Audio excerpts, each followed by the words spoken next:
Hello students, मैं आज आपके साथ electoral behaviour and electoral reform से बात करना चाहता हूँ। सबसे पहले we would like to discuss with you what is electoral behaviour and what is the electoral reform.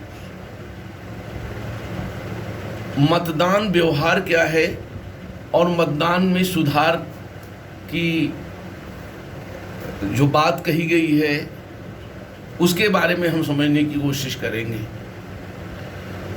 We are all aware that in a healthy democracy elections are essential, and in elections there are candidates who seek elections for either Lok Sabha or Legislative Assembly, and on the other side there is public who cast their votes.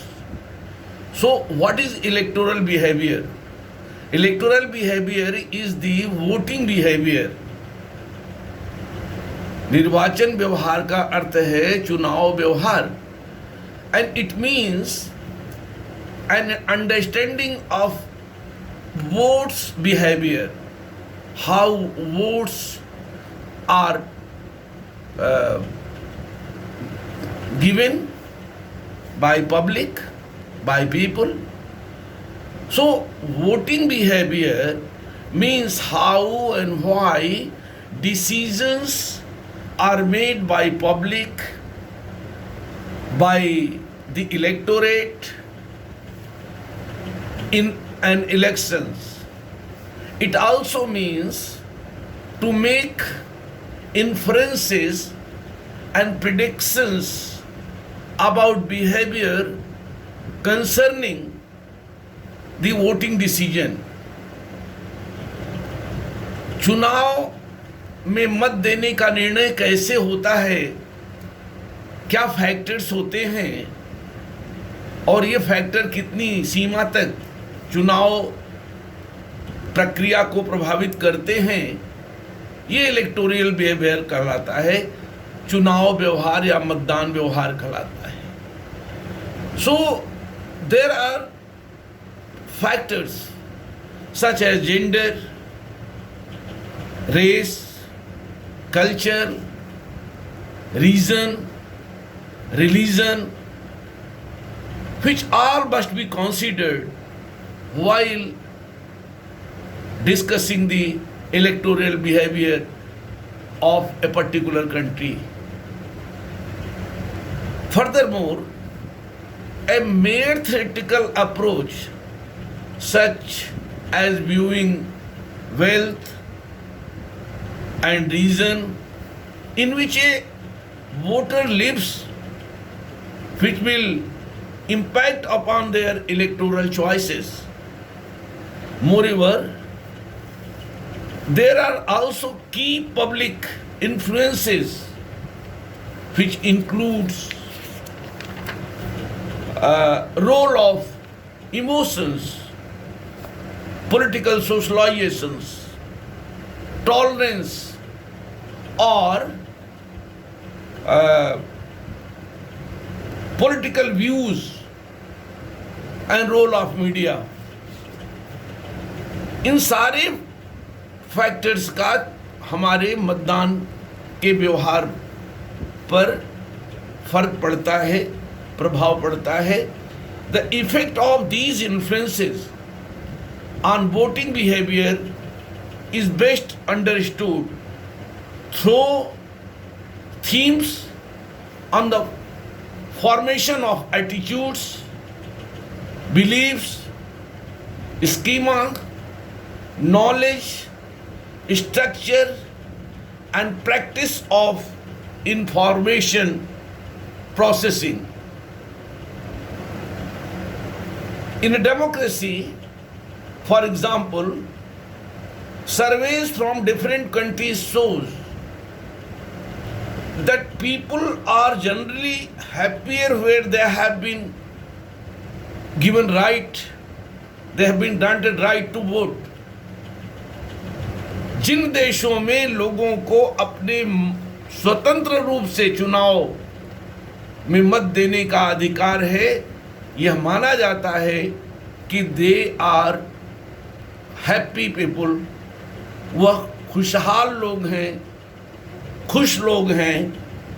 And इसके अलावा additionally there is also factors of social effects and peer effects such as originating the family and friends who all play an important role in electoral and voting behavior of an election.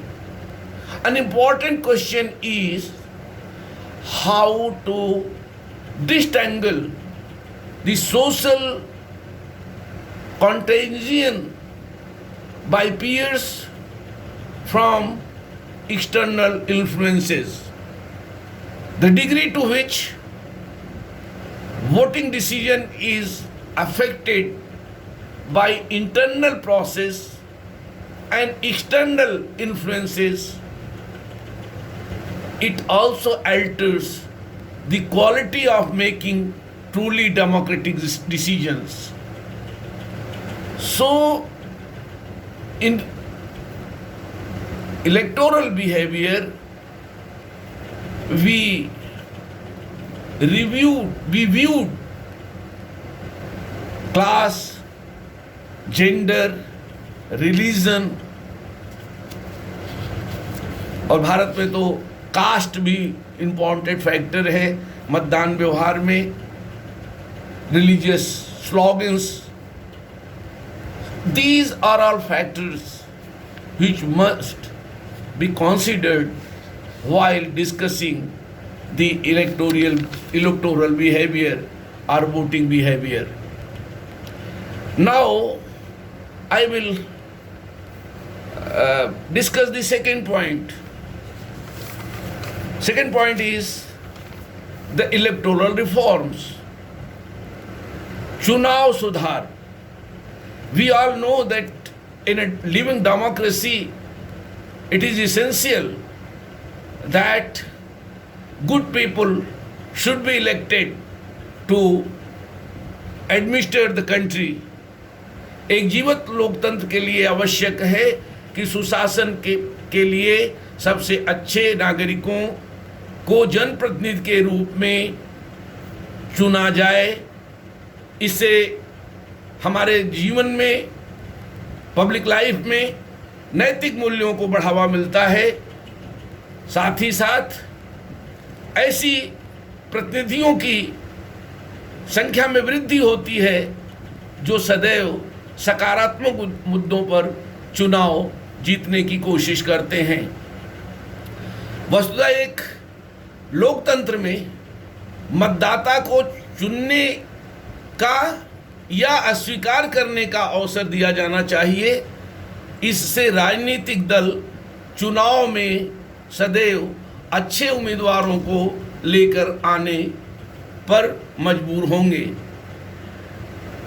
जब हम भारत के लोकतंत्र की बात करते हैं तो हम जानते हैं कि भारत दुनिया का, विश्व का 7वां बड़ा देश और सबसे बड़ा लोकतंत्र है। हमारा चुनाव लोकतांत्रिक शासन व्यवस्था से नियंत्रित राजनीति का सबसे विशिष्ट हिस्सा है और कोई भी लोकतंत्र इस आधार पर कार्य करता है कि चुनाव कितनी सीमा तक स्वतंत्र एवं निष्पक्ष होंगे, उसमें हेर फेर नहीं होगा, धांधली नहीं होगी और भारत जैसे विशाल क्षेत्रफल वाले, जनसंख्या वाले देश में चुनाव असंभव तो नहीं लेकिन कठिन अवश्य होता है। और इस चुनाव की प्रक्रिया में निरंतर सुधार की जरूरत पड़ती है, क्योंकि हम सभी जानते हैं कि भारत के लोकसभा के लिए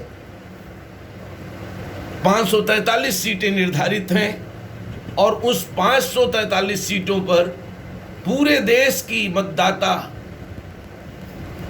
चुनाव करता है, निर्वाचन करता है। और 1952 से लेकर 2019 के आम निर्वाचन तक हमारा जो वोटिंग परसेंट है वह बढ़ता रहा है। तो इस दृष्टि से देखें तो क्षेत्र के हिसाब से 7वां बड़ा देश होने के नाते, दूसरी सबसे बड़ी आबादी वाला देश होने के नाते चुनाव संपन्न कराना कठिन काम है। और चुनाव प्रक्रिया में लाखों हमारे मतदाता, कार्यकर्ता, पुलिस, सुरक्षा, इन सब की नियुक्ति सरकार के द्वारा की जाती है। और वस्तुतः चूंकि चुनाव की जो प्रणाली है और उस प्रणाली के अंतर्गत जो चुनाव प्रचार की प्रक्रिया है यह निरंतर बदलती रहेगी। तो हम सभी जानते हैं कि पहले के जो चुनाव होते थे उसमें पोस्टर बैनर का जोर होता था, बड़ी कॉमन सी बात थी, आम बात थी। लेकिन आज दुनिया में भारत के लोगों के 50 करोड़ भारतीयों के पास स्मार्टफोन है। इतनी ही संख्या में लोग इंटरनेट का प्रयोग करते हैं। 30 से 35 करोड़ लोग फेसबुक इत्यादि सूचना तकनीक का उपयोग करते हैं। सो कहने का तात्पर्य हमारा यह है कि राजनीतिक दल और उम्मीदवार मतदाताओं का समर्थन पाने के लिए नई तकनीक एवं सोशल मीडिया का धड़ल्ले से अब प्रयोग करने लगे हैं। अतः इस प्लेटफॉर्म का उपयोग सही से हो, इसका दुरुपयोग न हो, यह चिंता हमारे चुनाव आयोग की रहती है। और राजनीतिक की दशा और दिशा को प्रभावित करने वाली जो चुनौतियां हैं, उस चुनौतियों का सामना कैसे किया जाए, इसके लिए समय समय पर सुधारों की बात की जाती है। हम सभी जानते हैं कि भारत का चुनाव बहुत ही खर्चीला चुनाव होता है। इसमें जो उम्मीदवार होते हैं वह सरकार के द्वारा निर्धारित जो चुनाव व्यय की सीमा है उससे ज़्यादा पैसा खर्च करते हैं। जैसे जो सीमा बांधी जाती है उससे ज़्यादा पैसा खर्च होता है। तो पिछले चुनावों को अगर हम देखें तो इसमें विधिमान्य और वास्तविक खर्च के बीच निरंतर अंतर बढ़ता जा रहा है। तो यह बहुत बड़ा मुद्दा है कि how to control money power in election, इसमें सुधार की जरूरत है। इसी तरह से मस्कल पावर है, बाहुबल है। एक दौर था जब हिंसा धमकी से चुनाव बूथ को कैप्चरिंग कर लिया जाता था और उसमें बाहुबल की बड़ी भूमिका होती थी। यह बाहुबल का जो कॉन्सेप्ट है, ये इसमें कहने में कोई संकोच नहीं कि पहले उत्तर भारत के राज्यों में शुरू हुआ, बिहार में शुरू हुआ, बंगाल में शुरू हुआ, उत्तर प्रदेश में शुरू हुआ और आज केवल अब उत्तर भारत में नहीं संपूर्ण देश में बाहुबल जो है वह एक फैक्टर चुनाव में माना जाता है। तीसरा जो मुद्दा है वह है अपराधियों का राजनीतिकरण। पहले अपराधी चुनाव प्रक्रिया से दूर रहते थे, वह अप्रत्यक्ष तरीके से अपने अपने पसंद के उम्मीदवारों की मदद किया करते थे। लेकिन हाल के चुनाव में एक प्रवृत्ति है कि कोई मर्डरर है, कोई जघन्य कार्य में लिप्त अपराधी है, वो अभी चुनाव में भाग लेके संसद में पहुंच जा रहा है, विधानसभाओं में पहुंच जा रहा है। तो ये जो अपराधियों का राजनीतिकरण हो रहा है और दिनों दिन चुनाव में गैर गंभीर किस्म के लोगों का जो जमावड़ा हो रहा है, गैर गंभीर किस्म के उम्मीदवारों की जो बाढ़ आ रही है, उसे रोकने की भी ज़रूरत है, उसमें भी सुधार करने की ज़रूरत है। इसी तरह से आप सभी लोग परिचित हैं, जातिवाद है, सांप्रदायिकता है, राजनीति में नैतिक मूल्यों का क्षरण है। ये सब ऐसे मुद्दे हैं जो व्यापक चुनाव सुधारों की बात आवश्यकता को रेखांकित करते हैं, बताते हैं। और समय समय पर यह भी हमें समझना चाहिए कि भारत की सरकार के द्वारा, भारत के न्यायालयों के द्वारा, चुनाव आयोग द्वारा भारत की चुनाव प्रणाली में सुधार करने की पूरी कोशिश की गई है। उदाहरण के लिए जो कुछ प्रमुख सुधार हैं उसको मैं रेखांकित करूंगा आपके साथ, उसका डिटेल आप पुस्तक से कर सकते हैं। जैसे चुनाव सुधारों पर बात करने के लिए दिनेश गोस्वामी समिति का गठन किया गया था। इसी प्रकार से राजनीति के अपराधीकरण के सवाल पर बोहरा समिति का गठन किया गया था। इंद्रजीत गुप्ता समिति द्वारा चुनाव में राज्य के द्वारा वित्त पोषण पर क्या किया जा सकता है, इस पर विचार करने के लिए समिति का गठन किया गया था। एन वेंकटाचलैया की समिति, विधि आयोग, चुनाव आयोग, संविधान की समीक्षा के लिए राष्ट्रीय आयोग, इन सभी तीनों संस्थाओं को मिला करके वेंकटचलैया समिति बनाई गई थी, जिसका कार्य था कि वह सरकार को चुनाव सुधारों पर अपनी राय दे। इसी तरह से वीरप्पा मोइली समिति की बात आती है। यह वीरप्पा मोइली समिति, what is role of ethics in politics, शासन में नैतिकता कैसे हो, इस पर विचार विमर्श करने के लिए वीरप्पा मोइली समिति का गठन किया था। और विधि आयोग ने जो समय समय पर चुनाव सुधारों की बात की, उन सुधारों पर विचार विमर्श करने के लिए AP शाह समिति ने विचार किया है। तो ये विभिन्न जो समितियां हैं, इसके द्वारा सरकार चाहती है कि भारत के चुनावों में निरंतर सुधार होता रहे। और सुधारों का अगर आप उसका डिमार्केशन करें तो आपको लगेगा कि वर्ष 2000 के पहले के सुधार, वर्ष 2000 के बाद के सुधार। जैसे 2000 में जो चुनाव हुए कि मतदान आयु कम कर दी गई, बैलेट पेपर के स्थान पर EVM से चुनाव कराने का प्रचलन आया। और इसी क्रम में पिंक बूथ का प्रयोग 2018 के चुनाव में किया गया। Now you will ask what is pink booth. Pink booth means एक ऐसा चुनाव मतदान स्थल जहां पर मतदान कर्मी, सुरक्षा कर्मी, मतदान में वोट डालने वाले सभी महिलाएं होती हैं, उसको पिंक बूथ कहा जाता है।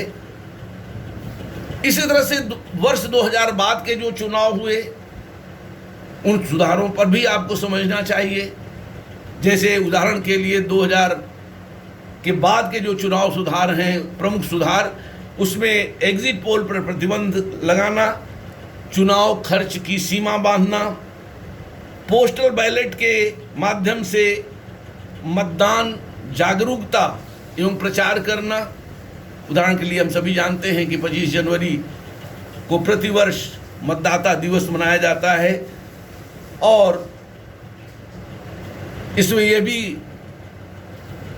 कहा गया कि जो राजनीतिक दलों को विभिन्न स्रोतों से चंदा मिलता है, उस चंदे का स्रोत भी उन्हें बताना चाहिए। 20,000 रुपये से ज़्यादा का अगर किसी को चंदा मिलता है किसी राजनीतिक दल को, तो it is essential that political party must inform the election commission about the sources from where this amount has been donated in his kits. इसी तरह से जो नोटा का प्रयोग शुरू हुआ, NOTA none of the above, आप सभी लोग जानते हैं। सो इन brief, these are some of the issues of electoral reforms, and I would like to conclude my video by saying that in a democracy, clean, healthy elections is prerequisite. साफ सुथरे चुनाव, राजनीतिक पारदर्शिता से लोकतंत्र सबल होता है, लोकतंत्र को बल मिलता है। और इस प्रक्रिया में भारत जैसे विशाल लोकतंत्र वाले देश में चुनाव की प्रक्रिया में निरंतर सुधार आवश्यक है, और इन्हीं चुनाव सुधारों से देश विकास एवं समृद्धि की ओर निरंतर आगे बढ़ेगा, ऐसी उम्मीद की जाती है। So with these few words on electoral behavior and electoral reforms, I hope the issues are clear to you, and even then if you have any doubt you can ask me personally. So thank you very much for this video.